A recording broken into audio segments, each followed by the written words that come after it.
was one of those nights when there wasn't a breath of air stirring, and the slightest sound and smell carried for miles. Then I saw a faint whisper of something like a curl of smoke showing up far away against the moonlit sky, but I quickly dismissed the thought. There was only snow and thick ice around, so how could a fire get started? That was nuts. I've got to catch those horses before they go into someone's yard.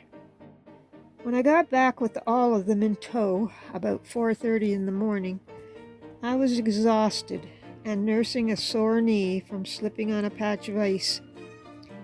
The events were still nagging at me, and I wondered if I really saw what I thought I saw and smelled and heard.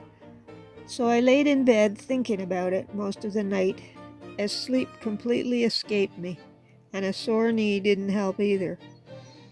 Maybe it was just a one-time phenomena, so I forgot about it eventually.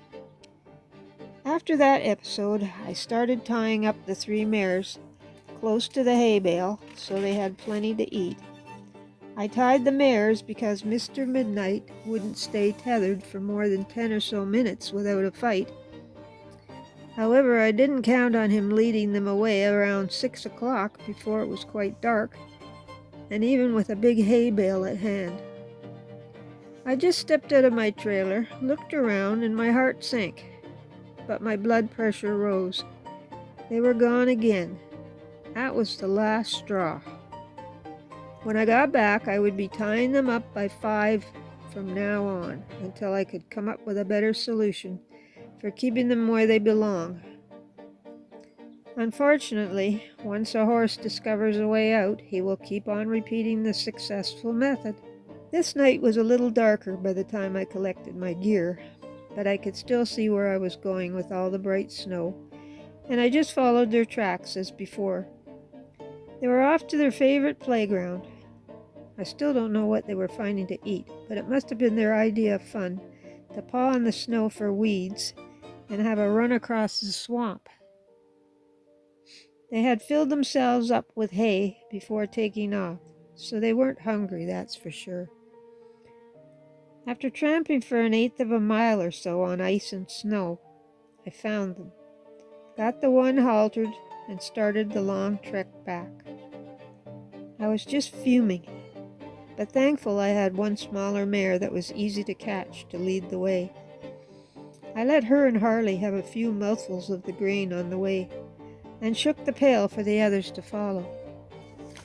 We were getting closer to higher ground and almost away from the swamp when I suddenly saw the same things as before, and this time I knew it wasn't my imagination.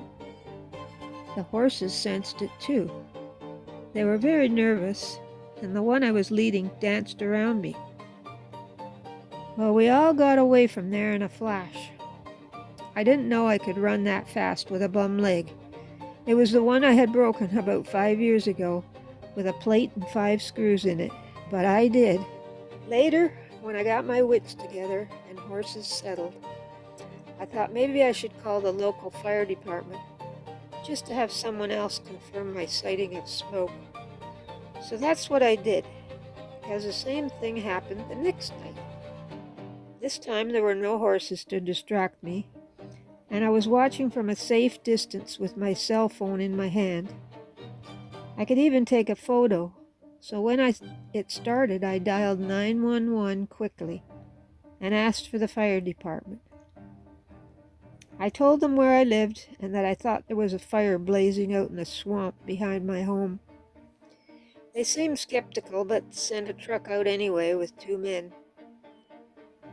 When they arrived, I led them out to the back on the narrow horse path, through the prickly ash trees and down to the swamp. But unbelievably, there was nothing. No smell, I mistakenly thought, no sounds, and no smoke. I really felt foolish, and could only apologize for the false alarm. One of the firemen, however, told me on the way back to the truck that he did detect a faint odor of what seemed like rotten eggs. That was somewhat encouraging to me, that I wasn't completely nuts, but I didn't call them again. I was the crazy lady who lived by a swamp and imagined things.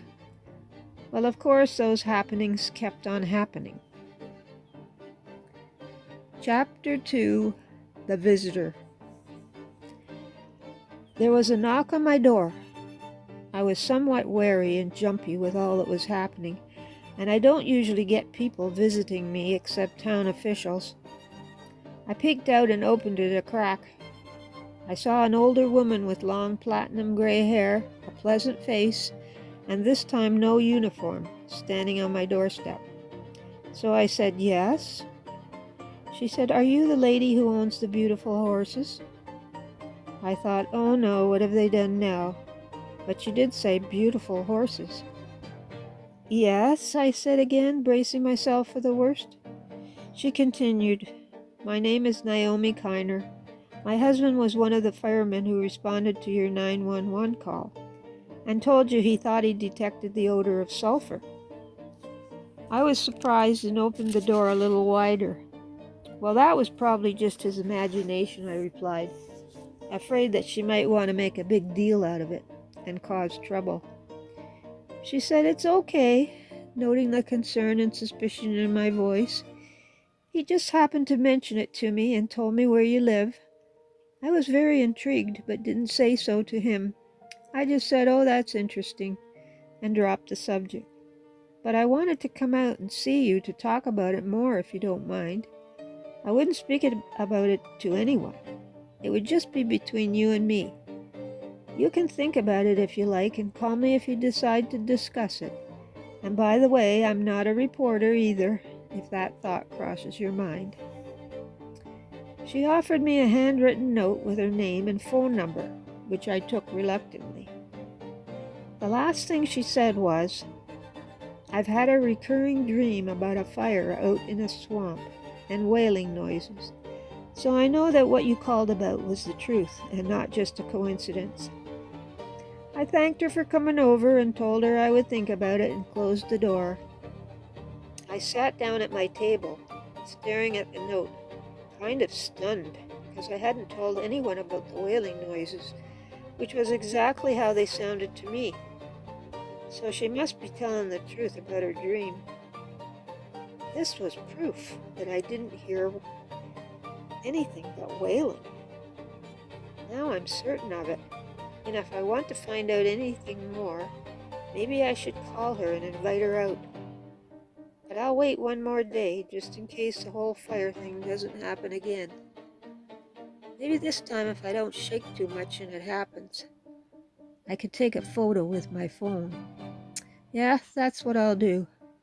I'll put off the call until I have a photo to show her. I mean, there might not be another occurrence ever again, but I rather doubt that possibility somehow. I continued with my usual chores the next day, with some apprehension. I couldn't stop thinking about Naomi and her dream, and whether anything would happen that night. My anxiety was transmitted to my animals, and now even the goats were antsy. They normally ran around looking for something to nibble on when I let them out to stretch their legs, but they just wanted to stay in the barn instead. The horses, too. They didn't want to go down to the spring for a drink, so this time I hauled buckets up to them. Back in the summer, when I would walk out to the other field to see my horses graze, the goats would start crying when they noticed I was gone and come racing to keep up with me. I didn't know they would do that sort of thing. Kind of touching, I thought, and a bit of a nuisance as well. Funny, when I get in my car and drive off, they don't get too concerned. Only when I'm walking. It was still winter, however, and they had been shut in the barn for at least 2.5 months eating hay. I would let them out on sunny days for a little while, but when they started eating the bark off the prickly ash trees, I put them back in. Being a particularly sunny day, though, I felt sorry for them and decided to let them out of the barn again. It was an extra cold, hard winter, and thick ice still covered the swamp.